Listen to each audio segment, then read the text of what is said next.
کے بارے میں افسوسناک خبر ملی کہ حضرت مئی کی ابتدا میں انتقال فرما گئے۔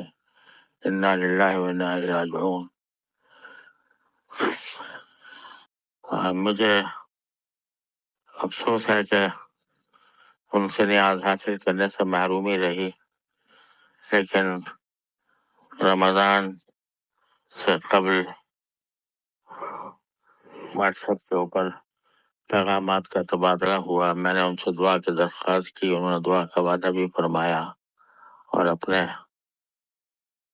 لیے بھی دعا کی فرمائش کی، اور اس سے کچھ ہی عرصے کے بعد اچانک حضرت کی وفات کی اطلاع ملی۔ انا للہ و انا الیہ راجعون۔ بڑا حادثہ ہے اور ان کی کمی کوئی پوری نہیں کر سکتا، لیکن اللہ تعالیٰ کی مشیت کے آگے سر تسلیم خم کر کے بغیر چارہ نہیں۔ دل سے دعا کرتا ہوں کہ اللہ تبارک و تعالیٰ ان کو درجات عالیہ اپنے خاص مقامات قرب میں عطا فرمائے اور جنت الفردوس سے سرفراز فرمائے، اور ان کے تمام گھر والوں اور ان کے اعزاء اور ان کے مریدین متعلقین سب کو صبر جمیل اجر جزیل عطا فرمائے۔ ان کے وفات کے بعد ان کے لیے دعائے مغفرت اور دعا اور اشارہ ثواب کا اہتمام کرتے رہنا چاہیے۔ اس طرح انشاءاللہ یہ حالتی جدائی ہوگی اور اللہ تعالیٰ ایمان کے ساتھ عمل صالح کے ساتھ دنیا سے ہمارا خاتمہ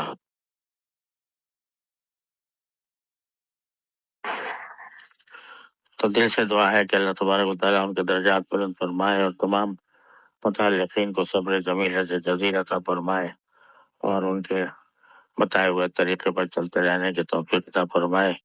جتنا زیادہ اس راستے پر چلیں گے اتنا ہی انشاءاللہ اللہ تعالیٰ سے تعلق قائم رکھیں گے۔ انہوں نے ہمیں یہ خبر دی کہ اب اللہ تعالیٰ نے ان کو اپنے پاس بلایا۔ انا للہ و انا الیہ راجعون، انا للہ و انا الیہ راجعون، انا للہ و انا الیہ راجعون۔ ایک بندے کے پاس اس کے سوا کوئی راستہ نہیں ہے کہ اللہ جل جلالہ کے فیصلے پر راضی رہے، دل میں صدمے کے طوفان بھی ہو، رونا بھی آ رہا ہو، دل بھی بے چین ہو، لیکن لا نقول الا ما یرضی ربنا، جیسے کہ رسول کریم صبر دو عالم صلی اللہ علیہ وسلم ارشاد فرمایا۔ اللہ تعالیٰ کا فیصلہ ہے، برحق ہے،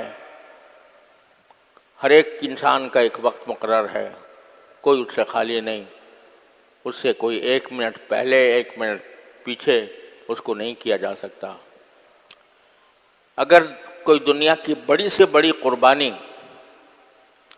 کسی انسان کے سانسوں میں، اس کے دل کے دھڑکنوں میں اضافہ کر سکتی تو صحابہ کرام رضی اللہ تعالیٰ عنہم اجمعین رسول کریم صلی اللہ علیہ وسلم کے ایک سانس کے بدلے اپنی ہزاروں زندگیاں نچھاور کر دیتے۔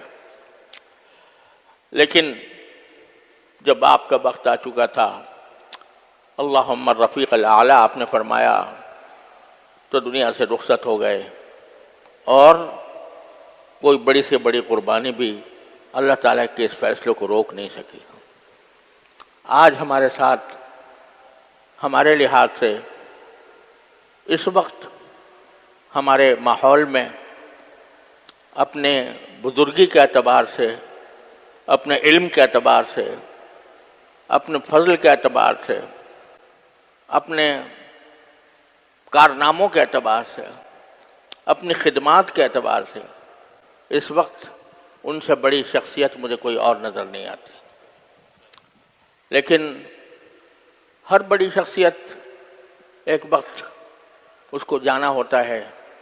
اللہ تعالیٰ نے الحمدللہ ان کو اس حالت میں اپنے پاس بلایا کہ ان کی الحمدللہ ان کے فیوض، ان کے شاگرد، ان کے علوم، ان کی کتابیں، ان کی تصانیف، ان کے فتاوی الحمدللہ ساری دنیا میں فیض پھیلا رہے ہیں.